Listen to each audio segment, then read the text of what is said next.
open the path of the pilgrims. I'm gonna try and see through one of the holes.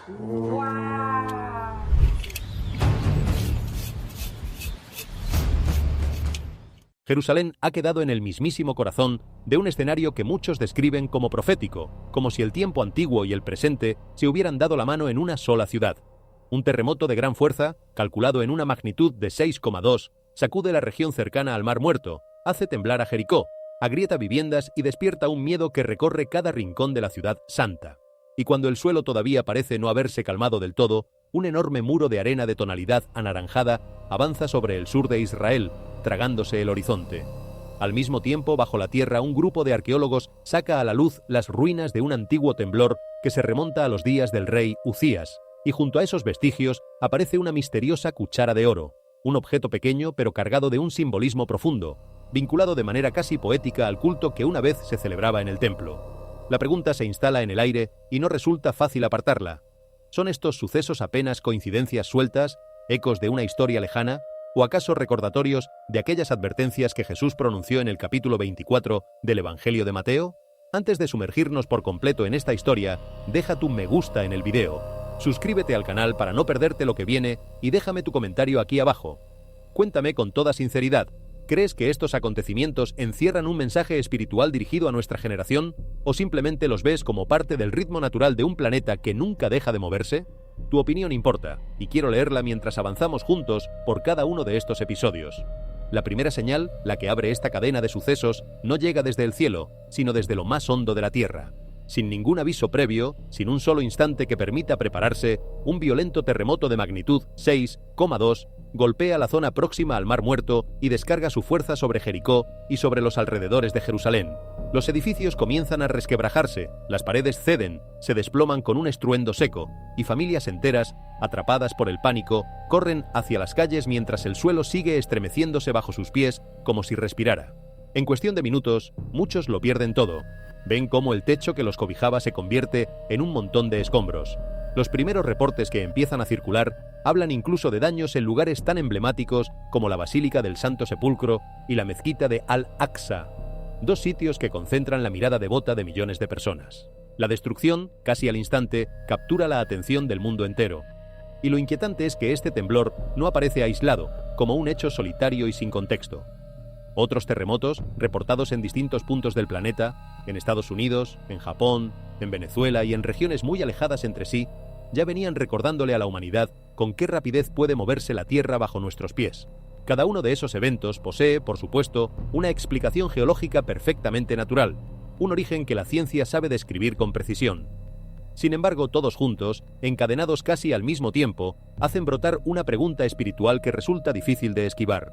¿Por qué el suelo parece estremecerse en tantos lugares a la vez, como si algo estuviera queriendo llamar nuestra atención? Conviene recordar aquí lo que Jesús anunció en el capítulo 24 de Mateo, en su versículo 7, cuando habló de que habría hambres y epidemias y terremotos en diferentes lugares. Y el Evangelio de Marcos, en el capítulo 13, versículo 8, describe esos mismos hechos como el principio de los dolores, comparándolos con esos dolores de parto que se vuelven más intensos y más frecuentes a medida que se acerca una hora decisiva. Pero es fundamental entender algo. La Escritura nunca invita al creyente a caer en el pánico, ni mucho menos a ponerse a calcular la fecha exacta del fin. Lo que pide es otra cosa muy distinta. Pide permanecer alerta, mantener el corazón despierto, cultivar la compasión hacia los demás y prepararse en lo espiritual con serenidad y firmeza. El terremoto, en el fondo, nos deja una enseñanza que va más allá de la geología. Nos recuerda que los edificios, las posesiones que tanto atesoramos y hasta los planes humanos más cuidadosamente trazados pueden venirse abajo sin previo aviso, en cuestión de segundos. Por eso, nuestro cimiento más sólido no está debajo de nuestros pies, en la tierra que puede fallar, sino en algo que no se mueve: la fe puesta en Jesucristo. Cuando el mundo se sacude, cuando todo parece tambalearse, el creyente está llamado a orar, a tender la mano a las familias que sufren y a aferrarse con fuerza a aquello que ningún temblor puede derribar. Imagina, por un momento, lo que significa vivir esos primeros segundos.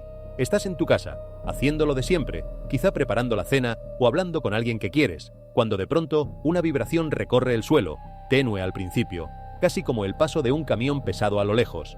Piensas que no es nada, pero enseguida esa vibración crece, se vuelve un rugido sordo que sube por las paredes y los objetos empiezan a bailar sobre las mesas, los vasos chocan entre sí, las lámparas se balancean, y entonces comprendes que no es un camión, ni un vecino, ni tu imaginación.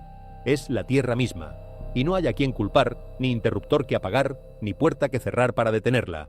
En ese instante, todas las certezas que dábamos por sentadas se derrumban antes que los muros. Los que han pasado por un terremoto lo cuentan siempre de la misma forma.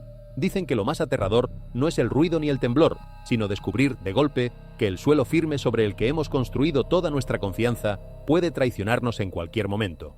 Y, sin embargo, dentro de ese caos suele ocurrir también algo profundamente humano y hermoso. Los desconocidos se ayudan. La gente sale a la calle no solo para salvarse, sino para preguntar por el vecino, para cargar al anciano que no puede caminar solo, para buscar entre los escombros a quien todavía no ha aparecido. En medio de la peor de las noches, brillan pequeños actos de valentía que ninguna cámara alcanza a registrar del todo. Y eso también forma parte del mensaje. Porque si la Tierra nos recuerda cuán frágiles somos, la respuesta de las personas nos recuerda de qué estamos hechos cuando lo perdemos casi todo. Tal vez por eso las escrituras insisten tanto en no dejarnos paralizar por el miedo. El miedo encierra, aísla, endurece. En cambio, la compasión abre las manos y multiplica las fuerzas de toda una comunidad. Así que cuando el suelo tiembla, la pregunta que verdaderamente importa no es cuándo volverá a temblar, sino qué clase de persona serás tú cuando llegue ese momento. Y, sin embargo, el estremecimiento de la tierra no fue el único acontecimiento perturbador que sacudió a la región en aquellos días. Poco tiempo después, unos vientos poderosos barrieron el sur de Israel, levantando enormes nubes de polvo y de arena que se elevaron hacia el cielo.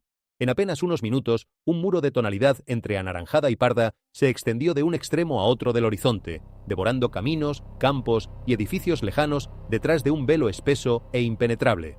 La luz del día se fue apagando poco a poco, se volvió turbia, y los paisajes que hasta hacía un momento resultaban familiares casi desaparecieron de la vista, como si alguien hubiera corrido una cortina gigante sobre el mundo.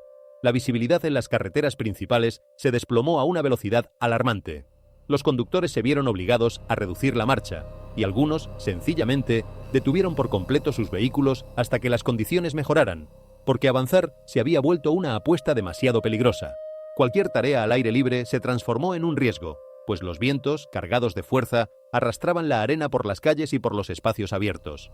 Los habitantes se apresuraron a refugiarse dentro de sus casas, cerraron las ventanas y protegieron sus hogares del avance implacable de aquel polvo que parecía querer colarse por cada rendija. La mayor preocupación, no obstante, no eran las ráfagas ni la oscuridad, sino esas partículas finísimas que quedaban suspendidas en el aire, invisibles y silenciosas. Las personas que padecen asma u otras dolencias respiratorias enfrentaron una dificultad mucho mayor para respirar, y cada bocanada se volvió un esfuerzo.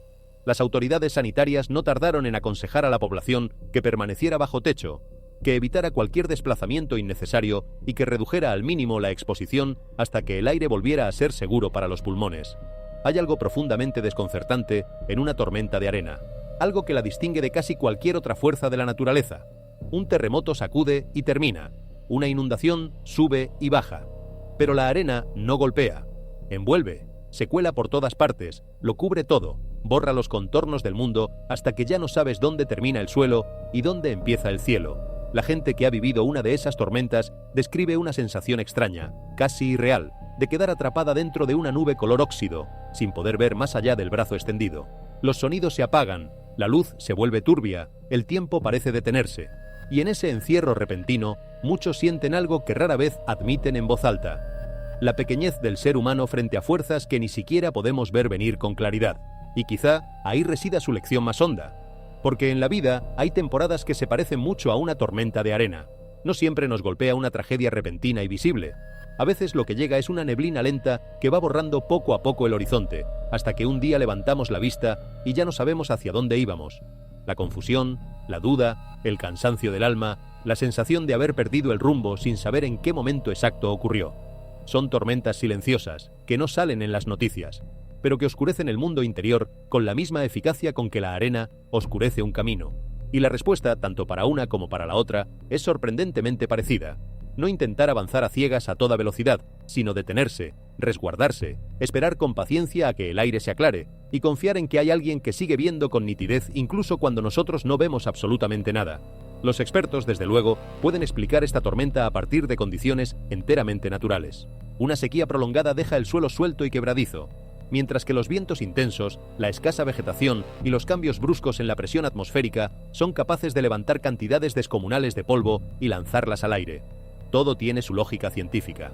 Y aún así, esa oscuridad que cubrió la tierra le recuerda a muchos creyentes aquel pasaje del libro del Éxodo, en el capítulo 10, versículos 21 y 22, cuando las tinieblas descendieron sobre Egipto, o aquellas palabras del Salmo 18, versículo 11, que describen a Dios rodeándose de oscuridad. Se trata, conviene aclararlo con honestidad, apenas de una conexión simbólica, y no de una prueba de que estos hechos sean idénticos a aquellos. La lección que emerge no es el miedo, sino la humildad.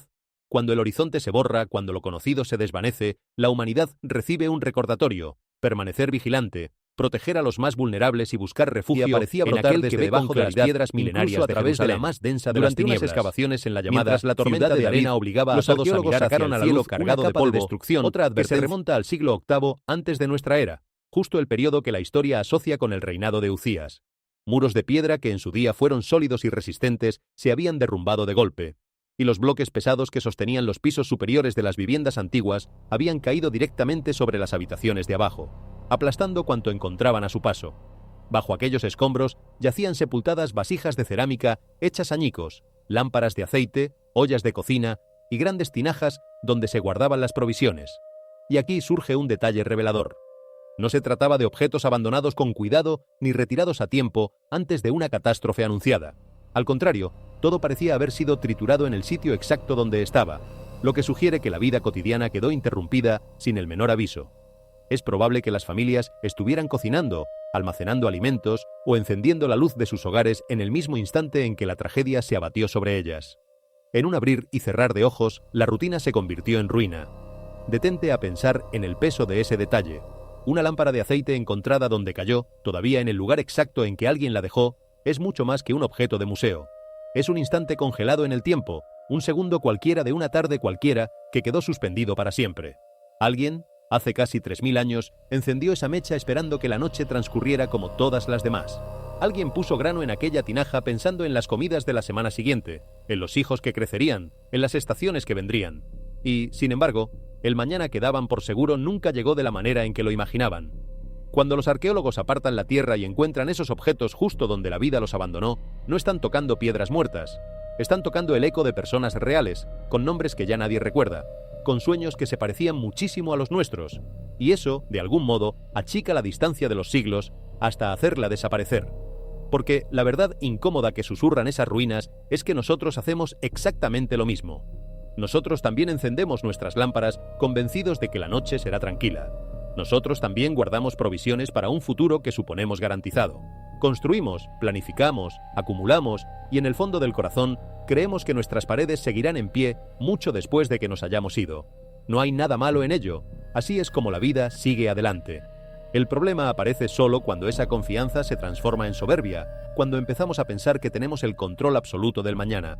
Aquellas familias del tiempo de Uzías no eran más ingenuas que nosotros. Simplemente vivían, como vivimos todos, sin saber qué traería el día siguiente. Y por eso su historia, enterrada durante milenios, todavía tiene algo urgente que decirle a cualquiera que se detenga a escucharla. Al principio, los investigadores se plantearon si aquellos daños podían ser el resultado de un ataque militar, de una ciudad tomada por la fuerza. Sin embargo, no hallaron ninguna capa importante de cenizas, ningún rastro de incendios generalizados, ni evidencia histórica de que Jerusalén hubiera sido conquistada durante ese periodo concreto. El patrón mismo de la destrucción, la manera en que todo se había venido abajo, apuntaba en otra dirección, hacia un terremoto natural de enorme potencia. Y este hallazgo carga con una conexión bíblica verdaderamente notable. El libro de Amós, en su primer capítulo, versículo 1, fecha las palabras del profeta 2 años antes del gran terremoto, durante el reinado de Uzías. Siglos más tarde, el libro de Zacarías, en el capítulo 14, versículo 5, todavía recuerda cómo la gente huyó despavorida de aquel mismo desastre, prueba de la profundidad con que ese acontecimiento quedó grabado en la memoria de Israel. Colocado al lado del terremoto de Jericó, dentro de este escenario que hoy imaginamos, aquellas ruinas se convierten en un recordatorio estremecedor. Lo que sacudió a las generaciones del pasado puede muy bien volver a repetirse. Y, una vez más, la enseñanza no consiste en dejarse llevar por el pánico, sino en mantenerse alerta, socorrer a las familias que sufren y edificar la vida sobre el fundamento inquebrantable de la fe en Jesucristo. Pero las ruinas ocultas bajo Jerusalén no revelaron únicamente destrucción y desolación, Entre la tierra antigua y las piedras quebradas, los arqueólogos, según se cuenta, desenterraron una pequeña cuchara de oro cerca de una zona que en otro tiempo estuvo ligada a la vida y al culto del pueblo judío. A pesar de su tamaño modesto, casi humilde, el objeto atrajo de inmediato todas las miradas. Unas tenues marcas de desgaste repartidas por su superficie insinuaban que quizá no había sido fabricada por mero adorno. Es posible que alguna vez contuviera incienso, aceite precioso, especias aromáticas o algún otro material vinculado al uso ceremonial.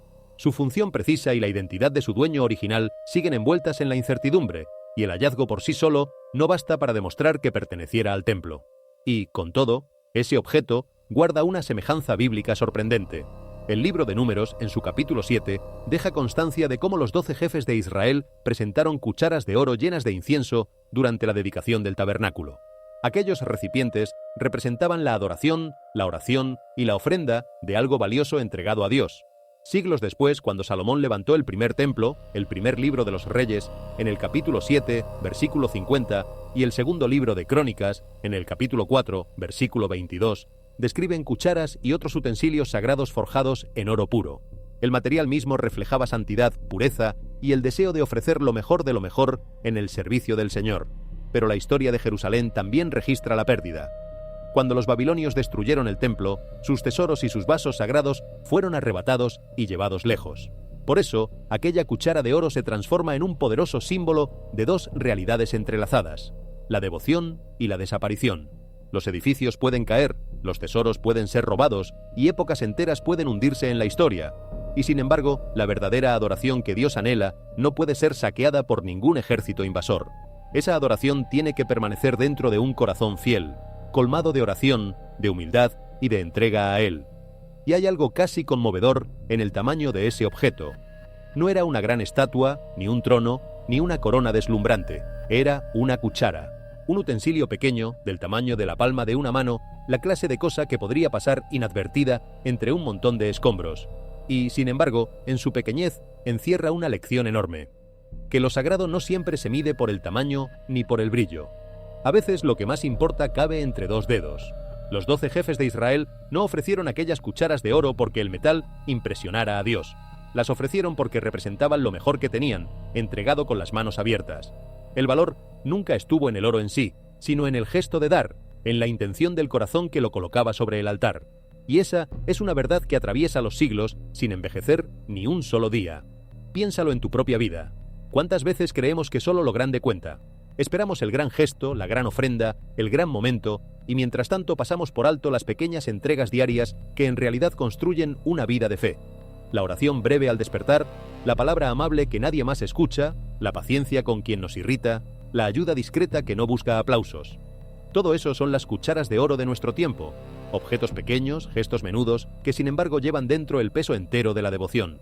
Y cuando llega la invasión, cuando la vida nos arrebata las posesiones, los títulos y las seguridades, descubrimos que esos gestos son precisamente lo único que ningún ejército, ninguna crisis y ningún terremoto pueden quitarnos. Permanecen, siguen ardiendo en silencio, como una lámpara escondida que nadie logra apagar, no demasiado lejos de aquellos lugares donde los objetos sagrados sirvieron alguna vez para el culto. Otro descubrimiento revela cómo la gente común pudo haberse acercado a Jerusalén hace casi 2000 años. Los arqueólogos han sacado a la luz tramos de un antiguo camino empedrado que se extendía desde el estanque de Siloé hasta la ruta que ascendía hacia el monte del templo. Durante el período del Segundo Templo, se cree que esta vía transportaba a grandes multitudes de peregrinos que entraban en Jerusalén para orar, para ofrecer sacrificios y para celebrar las grandes festividades bíblicas. Las losas cuidadosamente encajadas, los muros de contención y los canales de drenaje subterráneos revelan mucho más que un simple sendero. Muestran que la Jerusalén antigua poseía habilidades constructivas avanzadas y un sistema urbano organizado, capaz de recibir muchedumbres enormes. Debajo del camino, unos canales se encargaban de llevarse el agua de lluvia y los desechos, mientras que la ancha superficie de piedra permitía que los fieles avanzaran con paso firme hacia el centro sagrado de la ciudad. El descubrimiento le regala al visitante de hoy una conexión física, casi tangible, con la vida diaria del mundo bíblico. Familias enteras pudieron haber subido juntas por allí, cargando sus ofrendas, cantando salmos y preparando su corazón para la adoración. Ahora bien, la arqueología no puede demostrar que Jesús, sus discípulos o cualquier otro personaje bíblico concreto hayan caminado con certeza sobre esas piedras recién descubiertas.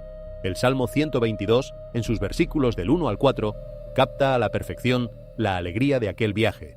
Yo me alegré con los que me decían: a la casa del Señor iremos. El camino, por tanto, representa mucho más que una proeza de ingeniería antigua. Se convierte en un símbolo del viaje espiritual, dejar atrás una vieja forma de vivir, ascender en la fe y orientar el corazón hacia la presencia de Dios. Y mientras los antiguos caminos bajo Jerusalén dejan al descubierto las huellas de los peregrinos de antaño, la tierra que rodea a la ciudad santa enfrenta ahora un peligro creciente que no viene de abajo, sino de arriba, del propio calor del cielo. Las temperaturas han superado los 40 grados y las calles, los edificios de piedra y las colinas de los alrededores se han transformado en superficies que retienen un calor intenso a lo largo de todo el día. Incluso después de que el sol se pone, el aire permanece extrañamente caliente, sofocante, y les concede a los habitantes muy poco alivio. Las condiciones extremas ejercen una presión enorme sobre los ancianos, sobre quienes trabajan a la intemperie, sobre los niños y sobre las personas que padecen enfermedades del corazón o de las vías respiratorias. Muchas familias se ven forzadas a quedarse dentro de sus casas, a reducir la actividad física y a depender en gran medida de los sistemas de refrigeración y de unas reservas de agua que empiezan a escasear. Fuera de la ciudad, la situación se vuelve todavía más amenazante. Los pastizales, los arbustos, los olivares y las colinas cubiertas de bosque se secan a un ritmo alarmante. La vegetación que en otro tiempo retenía la humedad se ha vuelto quebradiza y sumamente inflamable. Bajo estas condiciones, un cigarrillo mal apagado, una chispa eléctrica o incluso una pequeña fogata fuera de control podrían encender un desastre de proporciones mucho mayores. Los vientos fuertes son capaces de hacer que las llamas se desplacen con rapidez a través de las laderas, arrastrando ramas ardientes y brasas hacia los barrios de las afueras. Los caminos podrían quedar bloqueados por el humo, mientras que las familias que viven cerca de las zonas boscosas correrían el riesgo de recibir la orden de evacuar con muy poco margen de tiempo. Los bomberos, por su parte, tendrían que enfrentar la difícil tarea de proteger las viviendas mientras combaten el fuego en un terreno empinado y reseco. Este peligro tiene explicaciones naturales muy claras. La sequía prolongada, las lluvias escasas, las olas de calor cada vez más intensas, la vegetación seca y los efectos más amplios del cambio climático aumentan todos ellos el riesgo de incendios devastadores. Y aún así la imagen también trae a la memoria las palabras del profeta Joel en el capítulo 1, versículos 19 y 20, donde el fuego devora los pastos, los árboles se marchitan y los arroyos se secan. Esto no demuestra que aquel pasaje antiguo se esté cumpliendo de manera directa en nuestros días. Más bien ofrece un recordatorio espiritual. La creación es frágil y el control humano tiene sus límites. La lección consiste en cuidar la tierra, conservar el agua, socorrer a las familias vulnerables y mantenerse humildes delante de Dios. Cuando la tierra se reseca y las llamas se aproximan, se nos recuerda que la vida, los bienes y la propia fuerza humana pueden cambiar en un solo instante. Hay una imagen que resume bien esta amenaza. Una sola chispa, piénsalo. Todo un bosque, extendido a lo largo de kilómetros, resistente a los siglos, capaz de sobrevivir a inviernos y sequías, puede reducirse a cenizas por algo tan minúsculo como una brasa que alguien no apagó del todo. No hace falta un rayo del cielo ni una gran catástrofe. Basta un descuido, un momento de distracción, un pequeño acto sin consecuencias aparentes. Y cuando el viento sopla en la dirección equivocada, esa chispa insignificante se transforma en un muro de fuego imposible de detener. Hay algo aterrador y a la vez profundamente instructivo en esa desproporción, en cómo lo más pequeño puede desatar lo más grande. Porque lo mismo ocurre, curiosamente, con el corazón humano. También nosotros podemos arder por dentro a partir de una sola chispa. Una palabra hiriente que no medimos, un rencor que dejamos crecer, una envidia que alimentamos en silencio, un enojo que no supimos soltar a tiempo. Al principio parece nada, apenas una molestia, un pensamiento pasajero. Pero si el terreno del alma está seco, si lo hemos dejado endurecer con el resentimiento, esa chispa encuentra combustible de sobra y se propaga hasta consumirlo todo. Relaciones, paz interior, años enteros de vínculos construidos con esfuerzo. Por eso, la sabiduría antigua insiste tanto en guardar el corazón, en cuidar lo que dejamos entrar y lo que dejamos crecer dentro de nosotros. No porque los sentimientos sean malos, sino porque, como el fuego, pueden dar luz y calor cuando se controlan, o dejar tierra arrasada cuando se descuidan. Cuidar el bosque de afuera y cuidar el bosque de adentro resultan ser, al final, la misma clase de sabiduría. Mientras el calor y el fuego amenazan las colinas que envuelven a Jerusalén, otro misterio permanece oculto debajo de uno de los lugares más sagrados y celosamente custodiados de toda la tierra. Bajo el monte del templo se cree que se extiende una compleja red de túneles antiguos, cámaras subterráneas, sistemas de agua y pasadizos sellados. Durante generaciones, estos espacios escondidos han fascinado a arqueólogos, historiadores y estudiosos de la Biblia, que se preguntan qué podría seguir aún oculto bajo aquella enorme plataforma de piedra. Sin embargo, explorar esta zona resulta extraordinariamente difícil. El Monte del Templo posee una importancia religiosa profundísima para el judaísmo, para el cristianismo y para el islam, y al mismo tiempo continúa siendo uno de los lugares políticamente más delicados del planeta. Como hasta una excavación limitada podría generar tensiones serias, buena parte de la estructura subterránea jamás ha sido estudiada de forma directa. Las descripciones históricas, la evidencia arquitectónica y los sondeos subterráneos sugieren que podrían existir habitaciones adicionales más allá de las cámaras ya conocidas. Algunas pudieron haber servido como depósitos, como cisternas de agua, como cimientos o como pasadizos ligados a distintos periodos de la historia de Jerusalén. No obstante, nadie puede determinar todavía si esos espacios sellados guardan artefactos antiguos, inscripciones olvidadas o, sencillamente, salas de piedra vacías. El misterio adquiere un peso aún mayor por la historia bíblica asociada a esa montaña. La tradición vincula el lugar con el acto de fe de Abraham. Siglos más tarde, Salomón edificó allí el primer templo. Un segundo templo acabó levantándose sobre ese mismo suelo sagrado, y durante aquel periodo Jesús enseñó abiertamente en Jerusalén.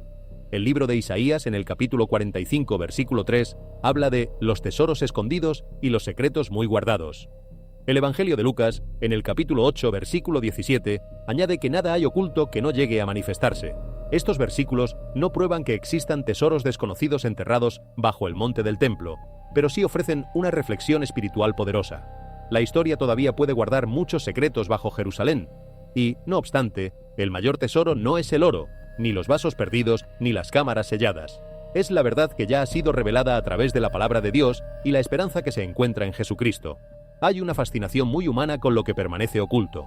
Desde niños nos atraen las puertas cerradas, los mapas con una X marcando un punto secreto, las historias de cámaras selladas que esperan siglos a ser abiertas. Y no es casualidad. Algo en nuestro interior intuye que las respuestas más importantes suelen estar enterradas, que hay que cavar para encontrarlas, que lo verdaderamente valioso rara vez se muestra en la superficie. Por eso la sola idea de que exista un laberinto de túneles y salas selladas debajo del lugar más disputado de la Tierra enciende la imaginación de todos. Arqueólogos, historiadores, creyentes y curiosos por igual. ¿Qué habrá ahí abajo? ¿Vasijas, inscripciones, tesoros olvidados o apenas polvo y piedra? El misterio, precisamente por ser misterio, se vuelve irresistible. Pero hay una ironía silenciosa en toda esta búsqueda, y vale la pena nombrarla. Podemos pasar la vida entera obsesionados con lo que está enterrado bajo tierra, y descuidar por completo lo que ya está a plena vista. Podemos soñar con cámaras secretas repletas de oro antiguo, mientras dejamos sin abrir el mayor de los tesoros, que no exige ninguna excavación, la verdad que ya fue dicha, la esperanza que ya fue ofrecida, el amor que ya fue puesto delante de nosotros sin candados ni sellos. A veces gastamos toda nuestra energía cavando hacia abajo, cuando la respuesta que buscábamos estaba desde el principio esperándonos en la palma de la mano. Y esa, quizá, es la mayor paradoja de la condición humana: correr detrás de lo escondido y tropezar con lo evidente sin siquiera verlo. Cuando se consideran en conjunto todos los sucesos y descubrimientos que rodean a Jerusalén, el mensaje más claro no es una declaración definitiva sobre el fin del mundo, sino un recordatorio de cuán frágil es en verdad la vida humana. Los terremotos pueden dañar hogares en cuestión de minutos. Las tormentas de arena pueden borrar caminos y paisajes enteros de la vista. El calor extremo y los incendios pueden poner en peligro la salud, los bienes, las reservas de agua y comunidades enteras. Estos hechos nos recuerdan que, incluso con toda nuestra tecnología avanzada, la humanidad no puede controlar por completo las fuerzas de la naturaleza. El Salmo 46, en sus versículos del 1 al 3, declara que Dios es nuestro amparo y nuestra fortaleza, aun cuando la tierra cambie y los montes se sacudan. Ese pasaje no explica la causa geológica de un terremoto, pero orienta al creyente hacia la paz en medio de tiempos inestables.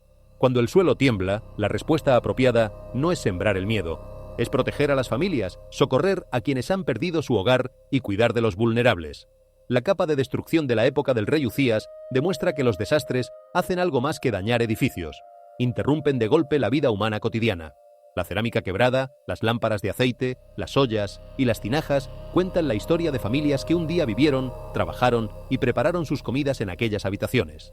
El libro de Eclesiastés, en su capítulo 1, versículo 4, dice: «Generación va y generación viene, mas la tierra siempre permanece». Los descubrimientos arqueológicos, por tanto, animan a la generación presente a aprender del pasado, en lugar de dar por sentado que hechos semejantes jamás podrían repetirse. La cuchara de oro, el antiguo camino de peregrinación y las salas inexploradas bajo el monte del templo revelan otra cara de la historia humana. Muestran que las personas siempre han buscado lo sagrado, dejando huellas de su adoración a través de objetos, edificios y viajes. Y sin embargo, el libro de Miqueas, en el capítulo 6, versículo 8, enseña que Dios pide a las personas hacer justicia, amar la misericordia y caminar humildemente con Él. El verdadero valor de la fe no se halla, pues, en el oro, ni en las cámaras ocultas, ni en los hallazgos extraordinarios. Se revela a través de la compasión, la justicia, la humildad y la manera en que las personas se tratan unas a otras. La ola de calor, la tierra reseca y la amenaza de los incendios también apuntan hacia la responsabilidad de la humanidad para con la creación. El libro del Génesis, en su capítulo 2, versículo 15, dice que el ser humano fue colocado en el huerto para labrarlo y cuidarlo. Proteger los bosques, conservar el agua, prevenir los incendios y ayudar a las comunidades amenazadas no son deberes meramente técnicos. Son actos de responsabilidad hacia la tierra y hacia las personas que dependen de ella. La carta a los romanos, en su capítulo 8, versículo 22, describe a toda la creación gimiendo y sufriendo juntamente. Los acontecimientos inusuales que ocurren hoy no le permiten a nadie determinar el momento exacto de una profecía bíblica, ni tampoco debería presentarse cada desastre natural como prueba directa de que una profecía concreta se ha cumplido. Más bien, estos hechos nos recuerdan que la vida puede cambiar sin previo aviso. Nos llaman a vivir con responsabilidad, a valorar a nuestras familias, a cuidar de quienes atraviesan la angustia, a proteger el mundo natural y a expresar la fe mediante acciones concretas. La lección central no es el miedo, ni la especulación, ni la predicción de fechas. Es la vigilancia, la compasión, la humildad y la confianza serena en Dios durante un tiempo incierto. Cuando los acontecimientos que rodean a Jerusalén se colocan uno junto al otro, forman un cuadro poderoso de incertidumbre. En este escenario que imaginamos, el suelo se estremece cerca de Jericó, un muro de arena avanza sobre el sur de Israel, unas ruinas antiguas despiertan el recuerdo de un temblor anterior, una cuchara de oro rememora una adoración olvidada, un viejo camino de peregrinación emerge desde debajo de la ciudad, un calor extremo amenaza bosques y hogares, y unas salas selladas permanecen ocultas bajo el monte del templo. Ninguno de estos hechos, por sí solo, demuestra que se esté cumpliendo una profecía bíblica específica, y sin embargo todos juntos plantean preguntas serias acerca de la debilidad humana, de la memoria histórica, de la responsabilidad espiritual y de la manera en que deberíamos vivir cuando el mundo se siente cada vez más inestable. La primera lección, la más inmediata, proviene del terremoto. Cuando el suelo se mueve, todo aquello en lo que la gente confía habitualmente puede volverse incierto de repente. Las casas, los caminos, los monumentos y los planes cuidadosamente construidos pueden quedar dañados en unos segundos.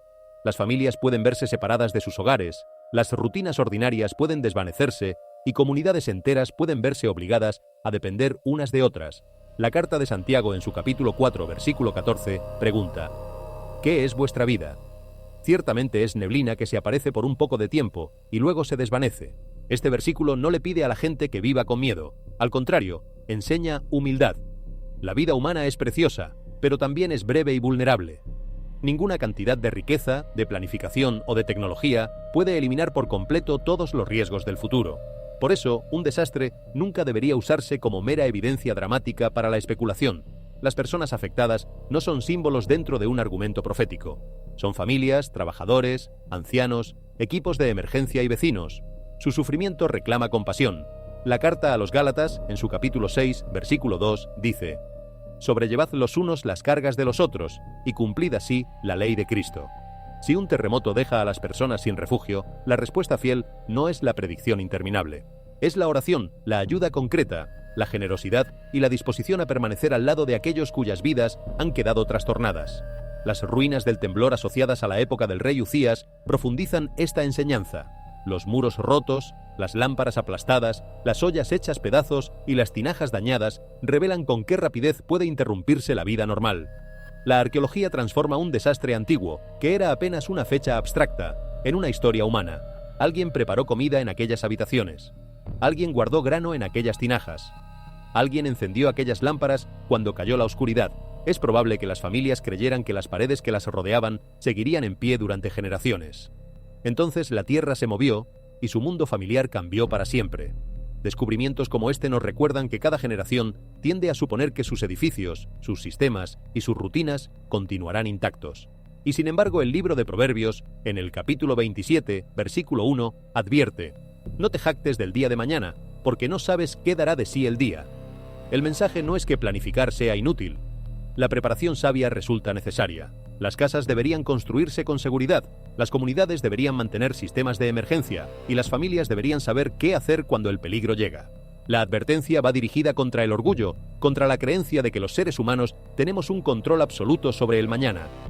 La tormenta de arena trae consigo una advertencia de otra índole.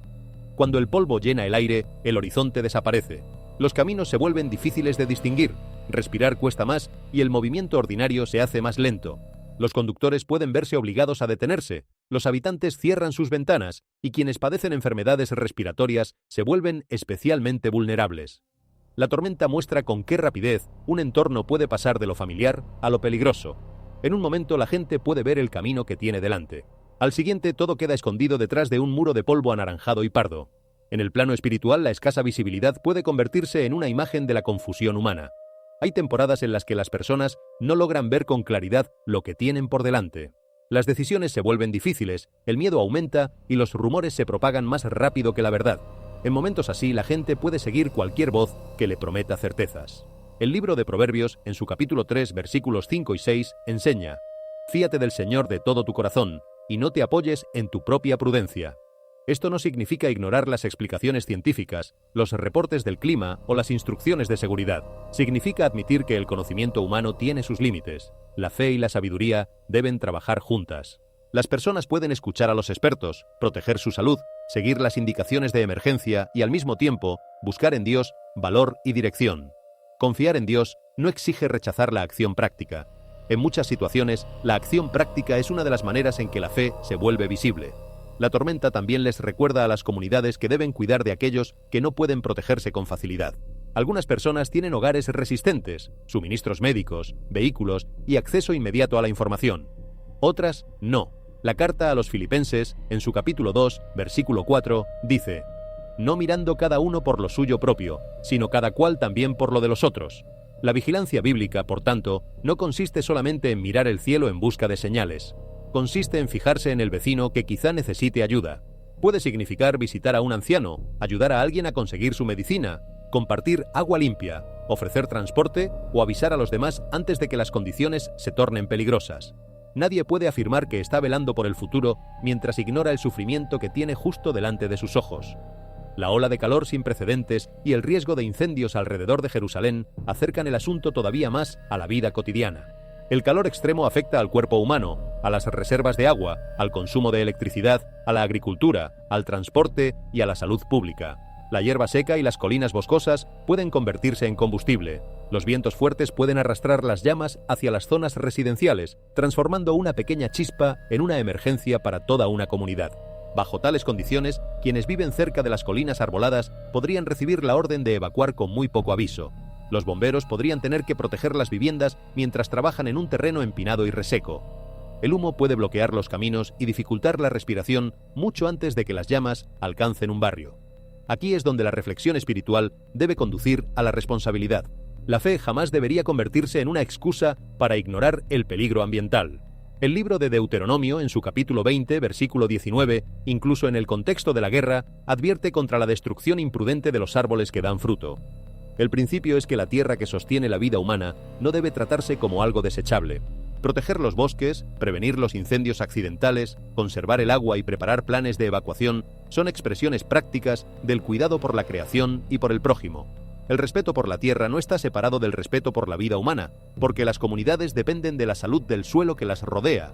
El calor extremo, además, saca a la luz la desigualdad. Algunos habitantes pueden permanecer a salvo dentro de hogares refrigerados. Los trabajadores al aire libre, las familias de bajos recursos, los ancianos y quienes padecen enfermedades pueden enfrentar un peligro mucho mayor. El libro de Isaías, en su capítulo 58, versículo 7, describe la verdadera devoción como compartir el pan con el hambriento y acoger en el hogar a los necesitados. Durante una emergencia de calor, ese principio puede expresarse mediante centros de refrigeración, distribución de agua, ayuda con el transporte y apoyo a las familias que no pueden protegerse por sí mismas.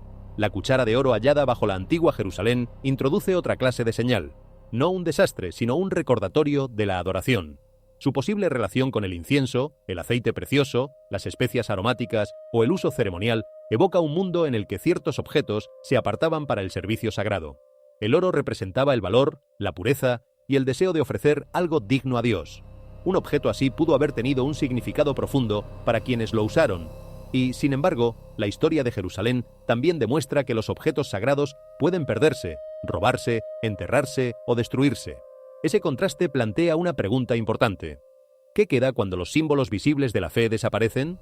El primer libro de Samuel, en su capítulo 16, versículo 7, dice: El hombre mira lo que está delante de sus ojos, pero el Señor mira el corazón. Un objeto de oro puede poseer un gran valor histórico y arqueológico, pero lo que más importa es la condición de la persona que adora.